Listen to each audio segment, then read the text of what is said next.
This is Life in Time of Pandemic. I'm Dan Grabois, and I am talking with Bernard Moxham. Hello, Bernard. Hello, Dan. Start off by telling us where you are. Well, I'm locked down in a small Cotswold town called Nailsworth. That's in Gloucestershire in England. Um, this isn't the place that I live in order to conduct my work, because I'm a professor at Cardiff University in Wales, which is some 60 miles away from here. But due to the lockdown, this is where I am with my family. And whatever goes on in Cardiff will have to wait. Are you a teacher, a professor in Cardiff? Well, I'm an emeritus professor of anatomy, and I was deputy director of the Cardiff School of Biosciences, which covers some 100 plus academics and 2 Nobel Prize winners. So I had a lot of administrative responsibilities. Tell us about the field of anatomy. What does an anatomist do? Well, normally people think of anatomy as being what goes on in a dissecting room with whole body anatomy. And certainly that's an important element of how you teach medical students and healthcare students in general. But of course, it covers a lot of other things as well. It covers the microscopic anatomy, it covers embryology, and I am an embryologist, and it covers neuroanatomy. So it's much more broad-based than the kind of ideas that lay people have about what anatomy consists of. Can we focus in on embryology? What is that? That's the study of how human beings develop in the womb. And is it theoretical or experimental, No, or how do you? it's been experimental, and it's experimental on 2 directions. One, I have been interested in craniofacial developmental abnormalities, clefts of the face, clefts of the palate, and so on. But also I've been interested in stem cells, because one of our Nobel Prize winners got his Nobel Prize because of his study on stem cells. So looking at where in the adult body you might find embryonic stem cells has been something I've been interested in. Can we back up? And I know we've all heard of stem cells. We know they're important, but I think there's a certain lack of specific knowledge there. So why don't you tell us what stem cells are and what they do? Well, the technical term is pluripotent, which means they are so primitive that given an appropriate stimulus, they can turn into any type of cell. So, for example, when you have the fertilized ovum in the womb, the very first stage of development, that is a stem cell, because it's going to produce absolutely every type of tissue in your body. But some of the cells keep that primitive situation going right the way throughout life, so that when the appropriate stimulus comes along, they can convert into some other kind of cell and maintain your tissues. So if we have embryonic stem cells and we can harvest them, that means we can take them out of the body, we can allow them to develop in, say, in a Petri dish, give them a particular type of stimulus, make them, for example, liver cells or nerve cells or whatever, then theoretically, and it's becoming not just theoretical, but more practical now, we're able to then transplant those cells back into the body of someone who has a disease, say, of the nervous system or disease of the liver, and allow those stem cells to take over and replenish the diseased cells. Have such medical procedures actually happened on humans? Yes. What's an example of a successful one? Liver, and in some neurological situations as well, and even now we're thinking in terms of arthritis, things like that, and it'll just increase and increase and increase. And my own particular situation was that I noticed that around your teeth the embryonic stem cells existed, so that for example, you could have a problem, let's suppose a liver problem again, and you could then go to the medics, and they will say, okay, we need to transplant some new liver cells into you. So they'll take a tooth away, scrape the surface of the tooth. They're your cells, harvest them, allow them to proliferate into the quantity that's required, stimulate them to make them liver cells, and put them back in your body. And you might say, why have teeth got stem cells? And the reason is most animals, and we are animals, would die without teeth. And therefore teeth are one of the most important organs in the body. People don't realize this. They think of the heart and the brain, but an animal without teeth is a dead animal. So are the stem cells on our teeth reinvigorating our bodies? Sorry? Are the stem cells around our teeth active and doing things of which we are unaware all the time? I don't think so. They're doing things unaware around your teeth to maintain the attachment of the teeth, to maintain the health of the teeth in your jaws. That's what they're doing. But you can take them out and you can do other things to them as well. So potentially at the cost of one tooth, or maybe even not at the cost of a tooth, at the cost of a dental procedure, we could harvest life-saving cells for our heart or our brain or for arthritic conditions. Yeah. How far are we from that? Well, some work has been published and quite some time ago in various journals to indicate the practicality of this. But, you know, we're still finding our way. We're still crawling rather than walking. And we're certainly not running yet. So we have years to go before it's our grandchildren who are going to have these procedures? Yeah, I think so, yes. And as an emeritus professor, do you have any teaching duties or research responsibilities? Not now. No. Well, research. When I retired, it became quite clear to me that although I have a great interest still in lab-based research, it was not possible to maintain that in the way that I would want. But there was one area that I was very, very much interested in, particularly in the latter part of my career, and that was teaching. And it was always the case that when people were talking about curriculum development, particularly in the medical courses, they would always say, well, why do we have to teach anatomy? And of course, you could make reasonable arguments. The kind of arguments that you would make would be, for example, well, you wouldn't ask a car mechanic not to know what goes on underneath the bonnet, so why should you ask a medic not to know what goes on beneath the skin? But this isn't evidence-based. And everything these days has to be, or at least you attempt to make things evidence-based. And so therefore I spent a good part of my time doing research into pedagogy, how to teach, what the attitudes are, what is a core syllabus, and so on. And also sociology, because I've been very concerned with the way in which females are represented in medicine and anatomy. And we've done various surveys and tried to change some terminologies. To give you an example, pudenda, female genital area, it comes from the Latin pudere, which means to be ashamed. Now that is a very old-fashioned way of looking at this particular region.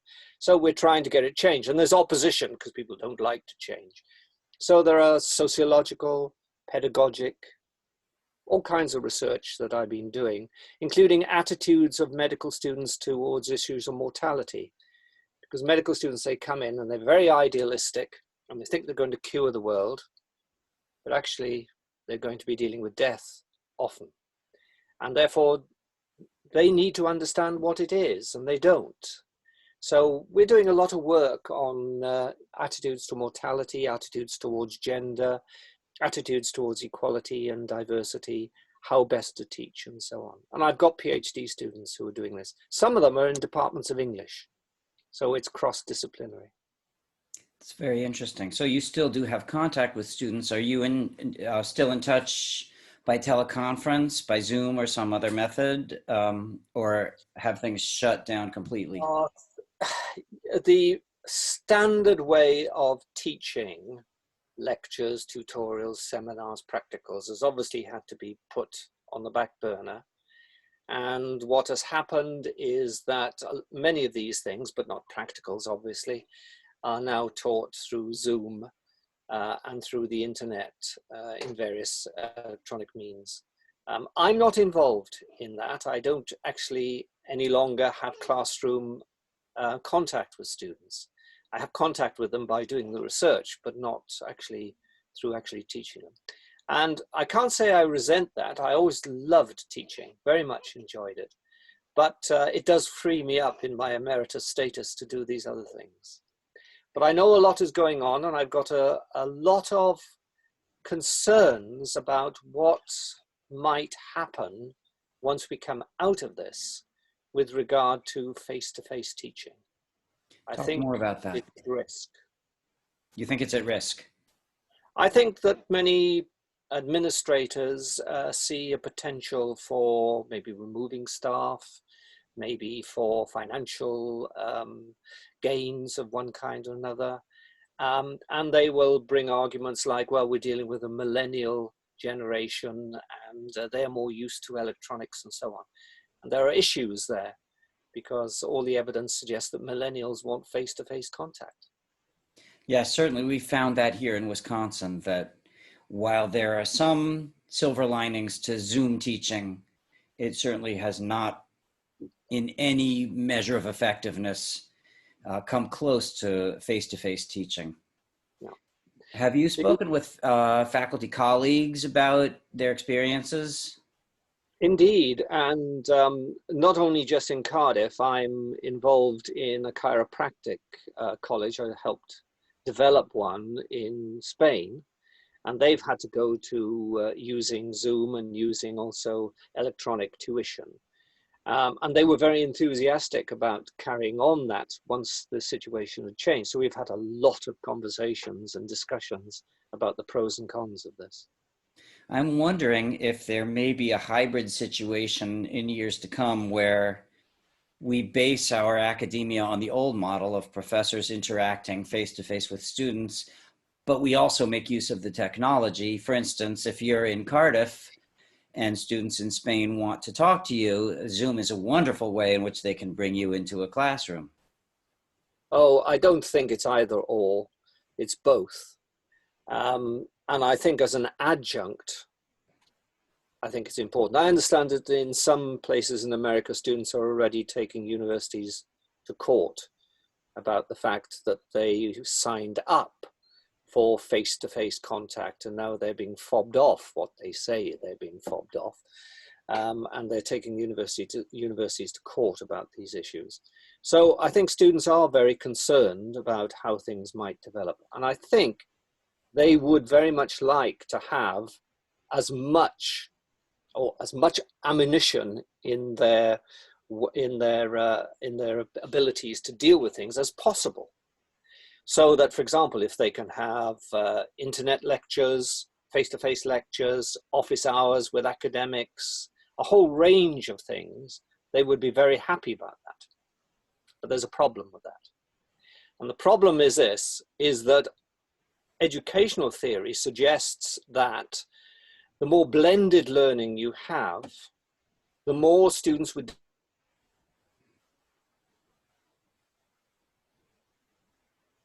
suits their learning style. Excuse me for interrupting. You just blanked out. So we need to go back one sentence. Okay. And this is, of course, one of the problems with Zoom is that this happens. Okay. We miss material. So go back a sentence if you would. So I was just saying that blended learning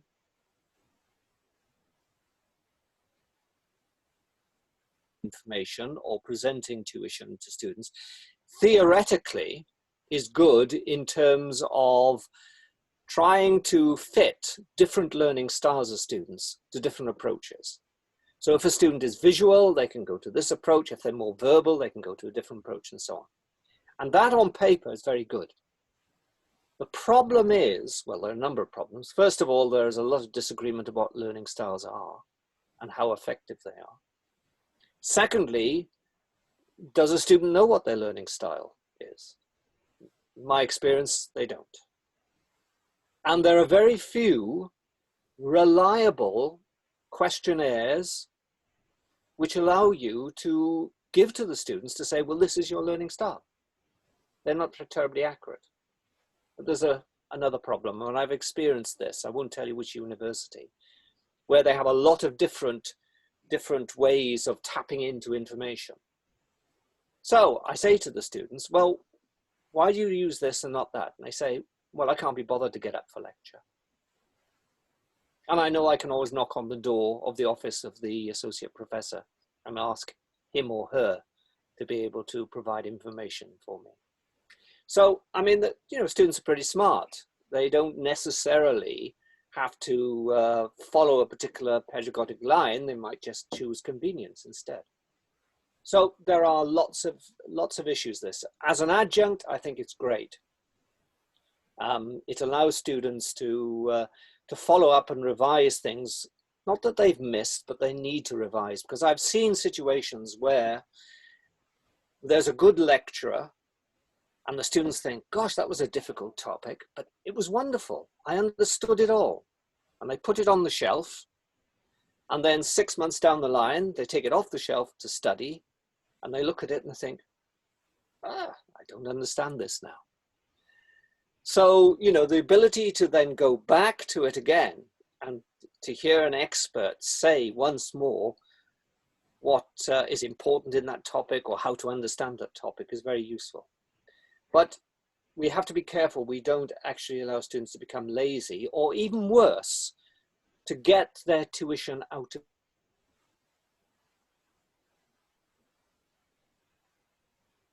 sequences. Sorry, we had another pause. To get their tuition is where it stopped. Another important point is to make sure that a student's learning doesn't go out of sequence. Because it isn't as if every lecture is an island. They're all linked together, and you have to have the introduction first, and then you have to have the development and so on. So if a student has too much leeway and can tap into things at different times and so on, they might not be able to follow the sequence properly. So yes, development of this, I think, is important. It's inevitable, but I think it has to be thought about very, very carefully. And the problem is, of course, that a lot of people think only of, well, do we save money? Right, of course.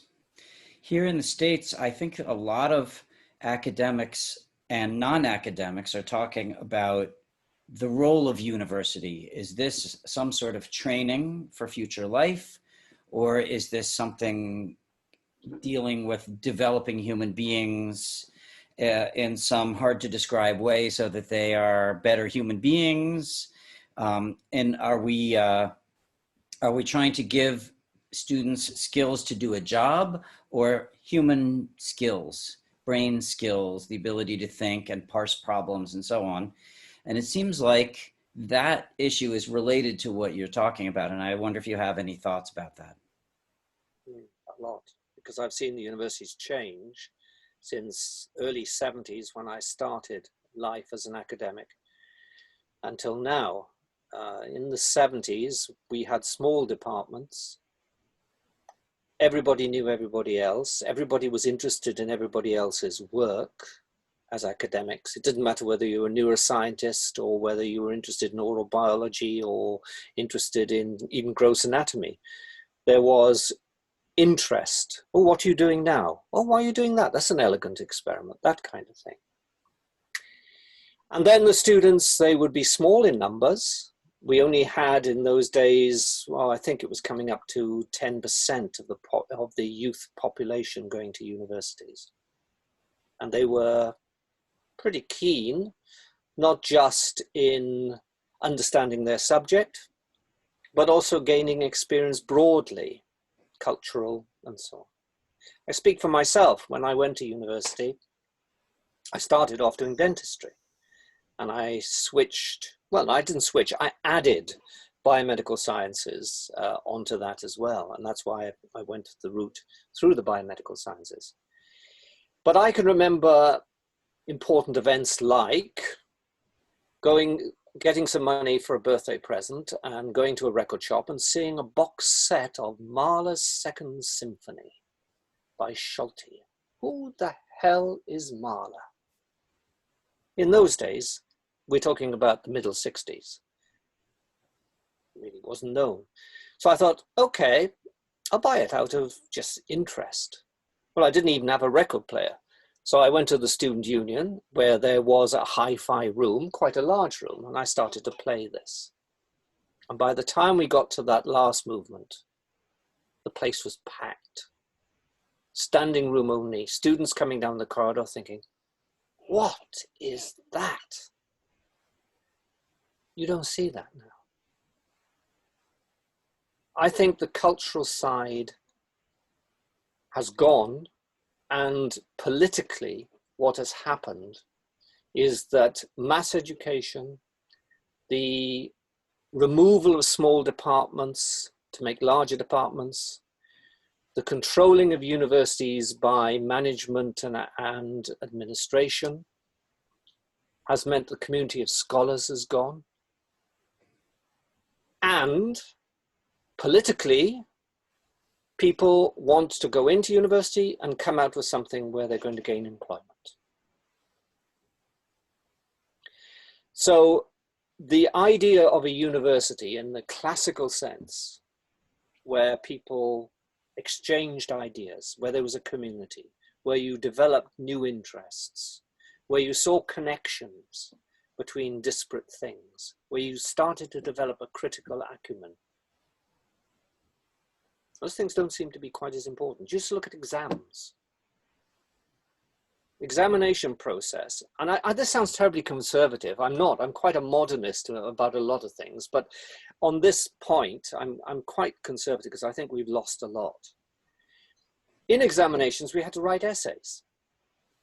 Now they're very difficult to mark, yes. Even if you have criteria, model answers, and all the rest of it, double marking, whatever, they are difficult to mark. But what it allowed you to do by doing essays is to select the information, prioritize the information, criticize information, and put it down. And you could also be quite literate. You could express things as well. Now it's tick box MCQ very often. That isn't an education. That is not a university education under any stretch of the imagination.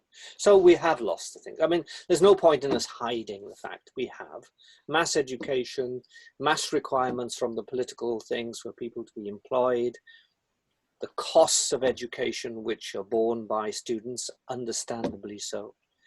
And, you know, students also want to have a good time as well. Can't blame them.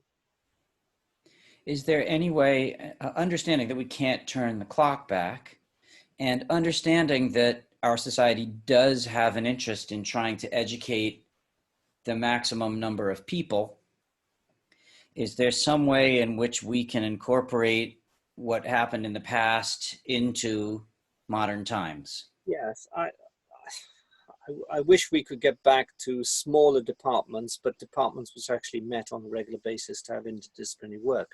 But let's take the student situation.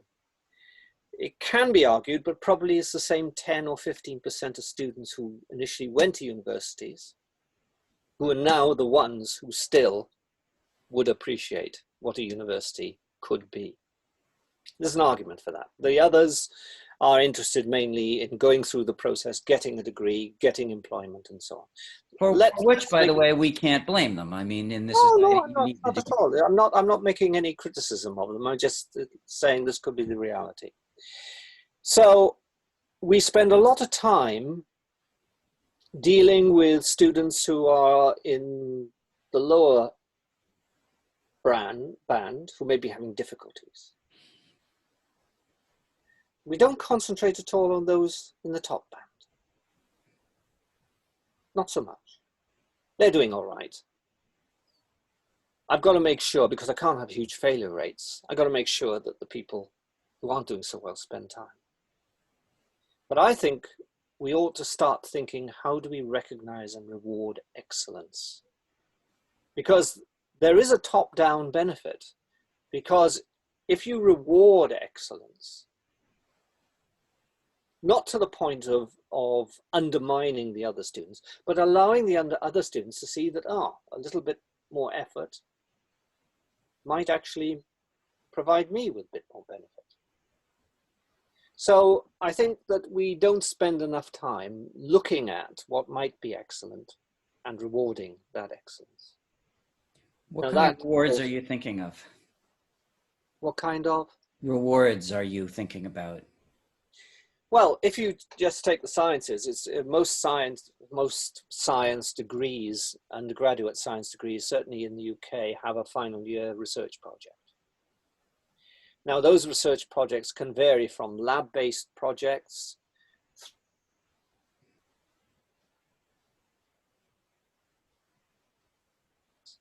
searches. Now, you might say that the Sorry, better sorry to students. interrupt. We had, and these pauses that Zoom is doing for us give people a very nice idea of some of the difficulties of teaching through Zoom.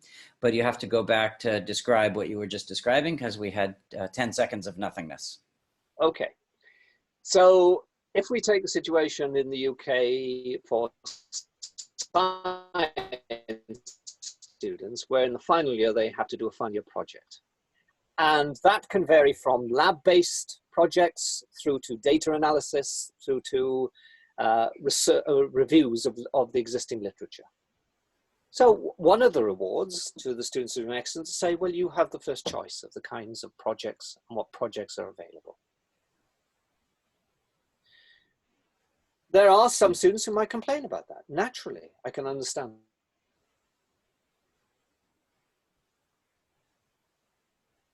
Competitive situation amongst the students, which would also be detrimental because they should be a community too.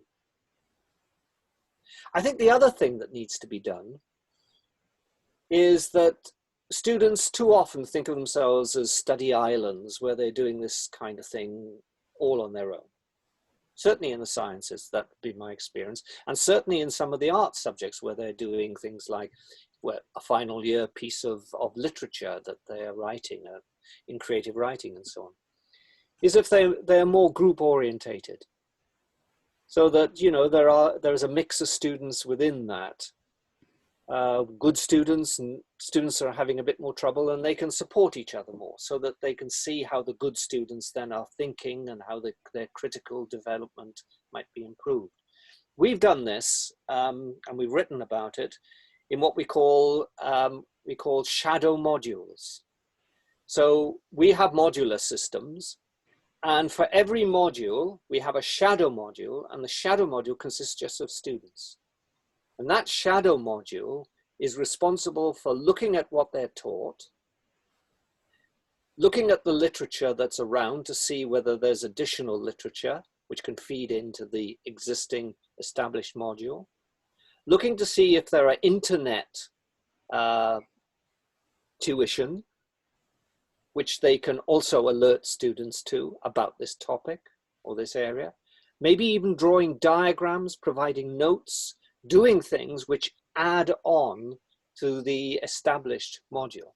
And always those shadow modules, it's voluntary, but very often it's the better students who take up the reins of being responsible for the shadow modules, and therefore they are teaching, peer teaching, the other students, and allowing them to develop, obviously, in a broader interest in the topic, and also where the frontiers of knowledge are and what the critical and important developments are in that area.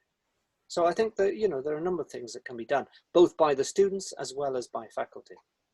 What kind of society are we looking to create by educating our young people?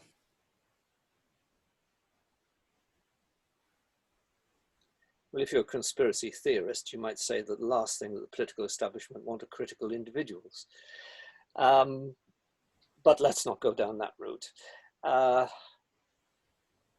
We don't want drones. We don't want people who are just churning over the economy. Important as that is, it is important, clearly. And we've seen that now with the lockdown. Situation economically is quite disastrous across the world.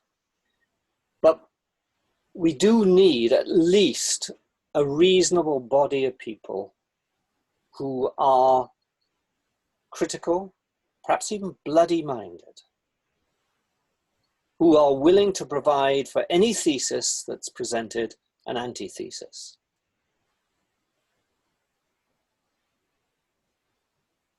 I hope that'll develop. I hope it's still existing. I see some of it around, yes, amongst some of the young people. I used to teach a module to final year biology students. We're talking about nearly 1,000 students, called Biology in Society.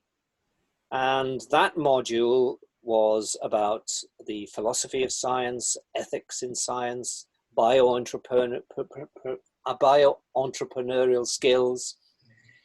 And when I did the feedback analysis, half the students loved it and half the students hated it. Because they said, what's this got to do with my lab? I want to be in the lab. I don't want to listen to all this thing about Socrates and Pythagoras and all the normative ethical views that are around. And then to me, it was interesting that quite a lot of those students would write to me years down the line and say, I didn't like biology in society, but now I'm out in the world. My God, I need it. I'm facing anti-scientific attitudes all the time. And now I can provide the answers back. I wouldn't have been able to do that. So that's the kind of thing I'm talking about, you know, that we do need to present students not just with the mechanisms of being able to follow a job or to follow the existing line of academic interest, but to go beyond that, to think more, even if it's not something that they do when they're going through education, but they're willing to do once they're out there in the world. Did your interest in it is a sad thing. Professors should profess, not hide in their labs, not give the teaching responsibilities just to postdocs. I think it's important for the professor not just to be able to explain how they think, why they think, what they're doing, where their problems are, even if they're Nobel Prize winners. But it's also important to them because they have quite high-flown ideas. And very often when you have to reduce it in front of students, you think to yourself, sounds like a load of nonsense. Why did I ever think this way? So I think it's important, and we're losing that again because of, you know, oh, get on, you should be spending your time writing grants and getting money in. Fine, of course, you've got to. But I think it's important that they should also be on the coalface. Looking back to a few minutes ago, you talked about buying Mahler's Second Symphony. I'm wondering if your interest in the arts blossomed from there. Well, before I did the sciences, I did British Constitution, which was, at that stage is another word for politics, history and English. And I still have a huge interest in literature, music, and art. So I've never lost that. It just is that I also have a great interest in doing research and doing scientific research. So that's why I changed there. My first interest that really told me about the arts was Joyce, Ulysses. When I was doing English literature, I said to my teacher in school, I said, I'm fed up with Dickens and Shakespeare. They're great. I like them, but you know, I need some red meat. He said, okay, then take this. He presented me with Ulysses, and it's been with me ever since. So yes, there's that, but also music. You see, this again is, this is the kind of development that I had from talking with music students, other students who are interested as well. When I got interested in Mahler, I got interested in the Second Viennese School. When I got interested in them, I got interested in Boulez, Stockhausen, Berio, and the Darmstadt group. And then I thought to myself, they're great, and I still think they're great, and I still listen to the music. But I said to myself, what are they saying? They're using a new language. But what are they saying in that new language? What's there? And then I discovered Satie. And I realized he had the old language, but he was saying a lot more that was new.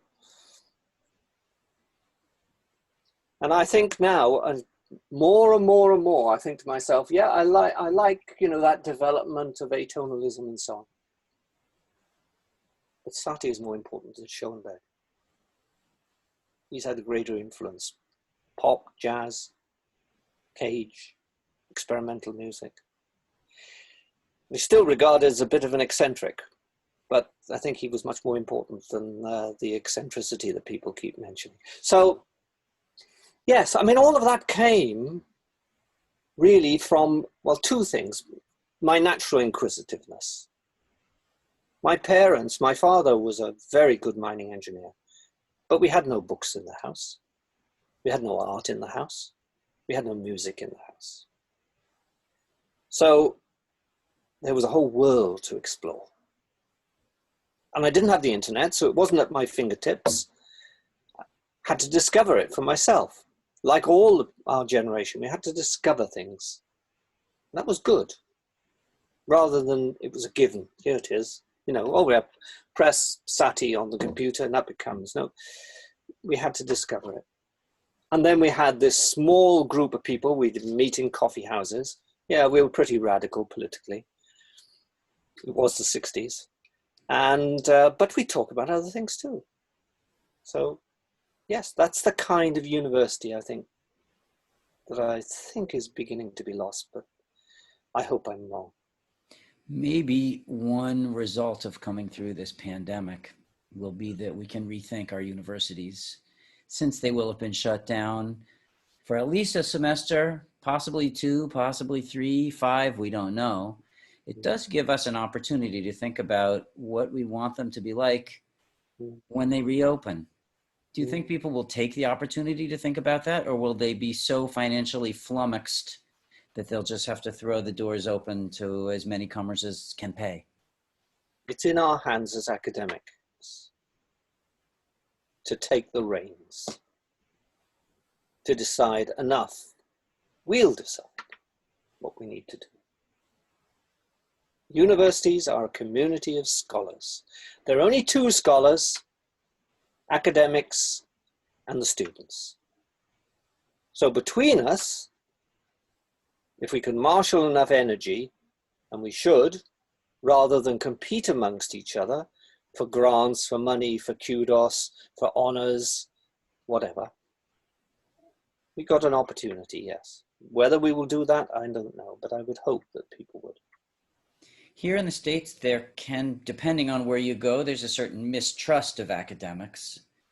And I think maybe it's incumbent upon us academics, because I'm one too, to rebuild that trust in some way. Do you have any ideas of how we might do that? Because that would certainly make it easier to rebuild universities in the way that we think they would really help society to blossom.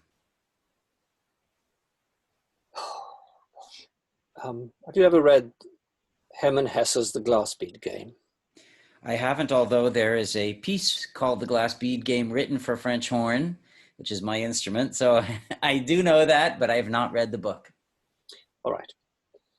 In summary, there is this institute which only plays a game called the Glass Bead Game. It's an ivory tower, and there is the master who looks after this community that deals with the intellectual processes, the mathematics behind the Glass Bead Game. You're never told what this game really is. You're just told that it was there. And then society started saying, what the hell are these guys doing? Why are we financing them? Why are they sitting there pretty in their ivory towers? And eventually the master agrees with them, and he abandons the institutions. And it ends by him wandering off into the distance to go for a swim. And of course, in terms of the symbolism, he drowns. That was written, I can't think when, but you know, early in the 20th century. I wish every vice chancellor, every principal would have a copy of that to understand what we can lose. Yes, academics, why don't we have the trust? Is it because wherever 3 academics are gathered together, there lie 20 opinions? And therefore you can never get to grips with what might be the practical solution? Is it because they're arrogant know-alls? Is it because they don't respect their students anymore? Because if the students respected them, and students go out into the world, they become all these other things, then I don't think we would have a problem. So kindness, compassion, understanding to the good as well as not good would go a long way. Getting professors to actually profess would go a long way. I think it's a long process, isn't it? There isn't a sort of magic bullet. So why don't you and I agree that we're at the beginning of something right now and not at the end of something? Yeah, I would agree with that. Thank you so much for talking with me. This has been fascinating. Nice to talk to you.